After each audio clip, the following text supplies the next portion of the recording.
S C Verma simple harmonic motion का numerical 35. A simple pendulum clock giving correct time at a place where g is equal to 9.8 meter per second square is taken to another place where it loses 24 seconds during 24 hours. Find the value of g at this new place.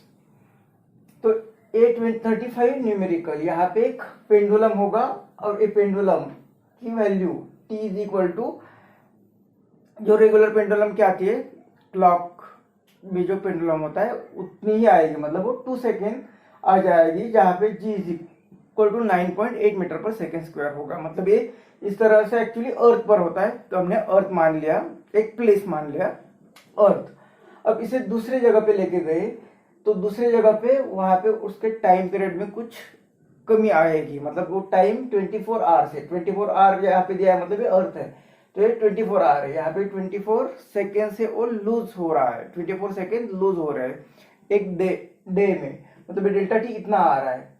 अब ये time में कुछ difference आ रहा है, इसका reason क्या हो सकता है कि ये जो ऑसिलेट हो रहा है पेंडुलम, क्लॉक में जो पेंडुलम है वो जो ऑसिलेट हो रहा है वो ज्यादा टाइम लेता होगा, इसीलिए ज्यादा टाइम लेने के कारण वो कुछ टाइम लूज कर रहा है, क्योंकि ऑसिलेशन में जो अगर टाइम ज्यादा लिया तो ऑसिलेशन कम हो गए और इसलिए इतना टाइम वो लूज कर रहा है। मतलब यहाँ पे जी टाइम पीरियड, अब टाइम पीरियड किस पर डिपेंड होता है, 2 pi under root l upon g, तो वही पेंडुलम यहाँ पे लिया है, मतलब ये एल कांस्टेंट है, ये 2 कांस्टेंट है, पाई कांस्टेंट है, मतलब ये जी की वैल्यू चेंज होती होगी, इसके लिए वो टाइम में डिफरेंस आ रहा है, तो इसलिए हमें वो जी, नया जी जो होगा ग्रेविटेशनल एक्सेलरेशन, वो फाइंड करना है।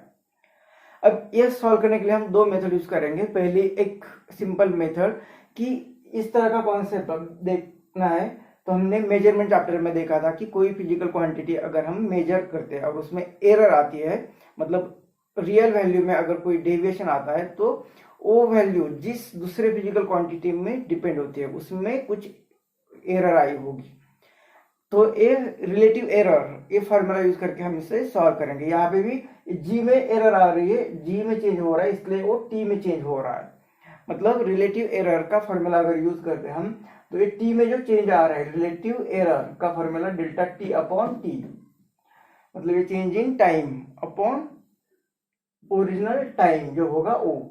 इज इक्वल टू, अब ए लेंथ में जो चेंज आएगा और जी में जो चेंज आएगा उस पर डिपेंड, टी में जो चेंज आएगा वो होगा। अब लेंथ में चेंज मतलब डेल्टा एल अपॉन एल, और ये अंडर रूट में इसलिए वो 1/2 प्लस यहाँ पे जी पर भी 1/2 डेल्टा जी अपॉन जी, लेकिन डेल्टा एल यहाँ पे 0 होगा क्योंकि वही पेंडुलम यहाँ पे लिया है, तो लेंथ में कुछ चेंज नहीं है, तो डेल्टा एल 0 आएगा, मतलब ये टर्म कुछ काम के नहीं, तो ये डेल्टा ए फैक्टर इस पर ही डिपेंड रहेगा। अब डेल्टा टी कितना चेंज आ रहा है, 24 सेकेंड का चेंज आ रहा है, और टोटल एक डे में कितने सेकेंड होते हैं, तो 24 इंटू 60 इतने एक डे में सेकेंड होते हैं, टोटल टी इतना आएगा, ये 1/2, और डेल्टा जी कितना है, तो वही यहाँ पे जो जी था और यहाँ में जो डिफरेंस होगा वो कितना है, ये होगा डेल्टा जी, और ये जी मतलब स्टार्टिंग में पहले जो था वो है 9.8, तो यहाँ से हमें डेल्टा जी मिल रहा है, delta g is equal to, ये यहाँ पे आया, ये 24 गया तो ये 2 यहाँ पे आ गया,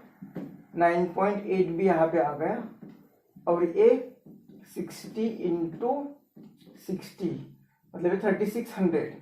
ये 3600 और ये 2 से डिवाइड करेगा तो ये हो गए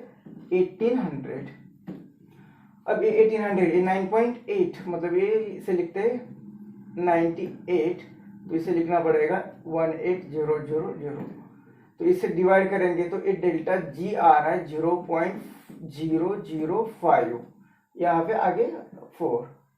तो इतना डेल्टा जी है, तो जी कितना होना चाहिए, तो ये जो नया जी होगा इतना रेड्यूस हो रहा है, मतलब पहले वैल्यू में इतनी वैल्यू रेड्यूस हो रही है, तो ये कितनी होगी, तो पहले वैल्यू में इतनी वैल्यू रेड्यूस हो रही है, तो हमें ये फाइंड करना है, तो ये जी डैश इज इक्वल टू,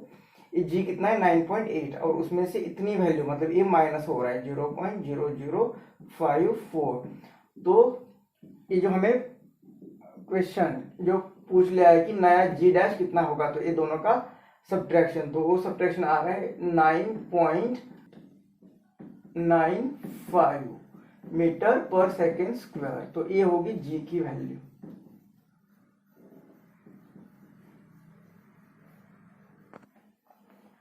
अब दूसरा सोचने का तरीका ये रहेगा कि यहाँ पे 24 आवर्स है, तो 24 आवर्स में जितने भी ऑसिलेशन होते होंगे वो ऑसिलेशन करने यहाँ पे एक ऑसिलेशन के लिए 2 सेकेंड लग रहा है। वही एक दूसरे जगह पे लेने के बाद जी की वैल्यू चेंज हो गई, इसके कारण यहाँ पे टाइम में डिफरेंस आ रहा है, मतलब टाइम पीरियड में डिफरेंस आया होगा, इसलिए एक ऑसिलेशन को अब ज्यादा टाइम लग रहा है। मतलब ये टाइम पीरियड और जी का रिलेशन यहाँ पे क्या है कि t is equal to 2π√L/g। अब ये L कांस्टेंट है, ए कांस्टेंट है, मतलब t is inversely proportional to g/√g। मतलब पहले जगह पे अगर t1 is equal to 1/√g1 और यहाँ पे जो टाइम पीरियड आएगा t2 is equal to 1/√g2, तो इक्वेशन 2 डिवाइड बाय 1 करेंगे अगर हम, तो यहाँ पे दिस डिवाइड बाय दिस, मतलब ये आएगा t2/t1 इज इक्वल टू ये इनवर्स होके ये अंडर रूट में t2 मतलब 1/√g और ये ऊपर चला जाएगा, तो ये आएगा g1/g2। ये वैल्यू फाइंड करनी है, तो दोनों का स्क्वायर करते हैं अगर स्क्वायरिंग, तो t2 का स्क्वायर डिवाइडेड बाय t1 का स्क्वायर इज इक्वल टू ये आएगा g1 डिवाइडेड बाय g2। हमें ये फाइंड करना है, तो ये चाहिए, तो ये यहाँ पे गया, तो ये g2 इज इक्वल टू ये यहाँ पे आ गया t1 स्क्वायर और ये यहाँ पे आ गया t2 स्क्वायर और यहाँ पे g1 है ही, तो इस फॉर्मूला से हमें ये वैल्यू मिलेगी, ये वैल्यू हमें इस फॉर्मूला से मिलेगी। तो हमें t1 तो स्टार्टिंग में 2 सेकेंड है, t2 तो यहाँ का टाइम पीरियड हमें फाइंड करना पड़ेगा, पहले यहाँ का टाइम पीरियड फाइंड करना पड़ेगा। तो ये टाइम पीरियड क्या आएगा, तो देखना पड़ेगा कि यहाँ पे 24 आवर्स में मतलब 24 इंटू 60 इतने सेकेंड में इतना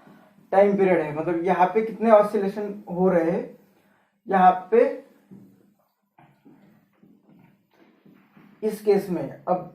इस केस में क्या होगा कि 24 सेकेंड कम हो रहे हैं, 24 सेकेंड मतलब स्टार्टिंग में यहाँ पे नंबर ऑफ ऑसिलेशन कितना आएगी, क्योंकि टाइम पीरियड फाइंड करना है हमें, तो टाइम पीरियड क्या होगा, total time divided by number of oscillation. इससे क्या होगा कि जितना नंबर ऑफ टोटल टाइम है उसे अगर नंबर ऑफ ऑसिलेशन से डिवाइड करेंगे तो हमें एक ऑसिलेशन के लिए टाइम मिलेगा। टोटल टाइम में से एक ऑसिलेशन को कितना टाइम लगता है ये हमें मिलेगा, और वही होता है टाइम पीरियड। तो हमें पहले तो नंबर ऑफ ऑसिलेशन फाइंड करने पड़ेंगे। नंबर ऑफ ऑसिलेशन, यहाँ पे नंबर ऑफ ऑसिलेशन कितने होंगे, पहला पेंडुलम इतने टाइम में ऑसिलेट कर रहा था, तो उसी टाइम में से 24 सेकेंड अभी लूज हो गए, तो इसके ही 24 सेकेंड हम लूज करते हैं, और उसी टाइम पीरियड से अगर वो ऑसिलेट होता है तो कितने ऑसिलेशन कंप्लीट कर पाएगा, उतने ऑसिलेशन वो यहाँ पे कंप्लीट हो रहे हैं, इसीलिए तो टाइम लूज हो रहा है। तो ये 24 इंटू 60 पहला टाइम इतना था, इसमें से 24 सेकेंड कम हो गए, और डिवाइड बाय 2 करेंगे तो हम नंबर ऑफ ऑसिलेशन मिलेंगे, हमें नंबर ऑफ ऑसिलेशन मिल रहे हैं। तो इतने नंबर ऑफ ऑसिलेशन है, तो ये कितना आएगा, ये 24 कॉमन ले लेते हैं हम, तो ये आएगा 3600, इसमें से -1/2 ये 12, तो ये कितना आ रहा है 12 इंटू 3599, इतने ऑसिलेशंस आ रहे हैं, मतलब नंबर ऑफ ऑसिलेशन इतने आ रहे हैं। तो ये टाइम पीरियड t2 कितना आ जाएगा, t2 is equal to total time 24 into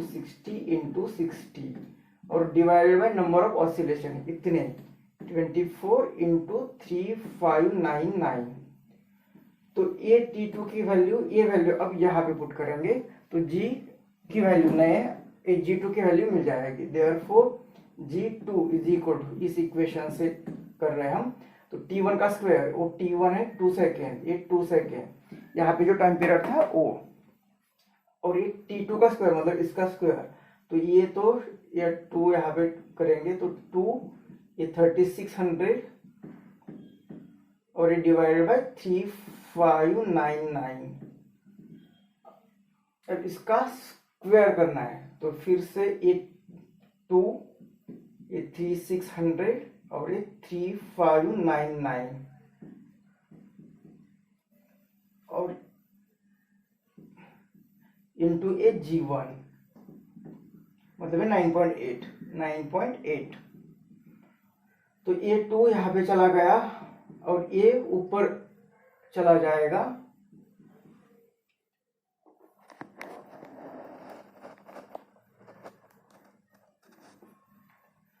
तो ए G2 की वैल्यू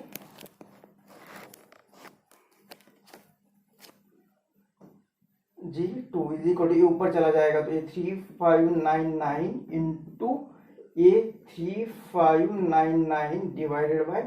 ये 3600 इंटू 3600 इंटू 9.8। अब इसे ए डिवाइड करेगा तो ये इसे डिवाइड करेगा तो ये आ रहा है 0.999 इंटू सेम यहाँ पे 0.999 और इंटू ये वाला 9.8। तो ये G2 की वैल्यू, ये दोनों का मल्टीप्लिकेशन मतलब ये लगभग 1 इंटू 1 मतलब ये 1 से कम होगा,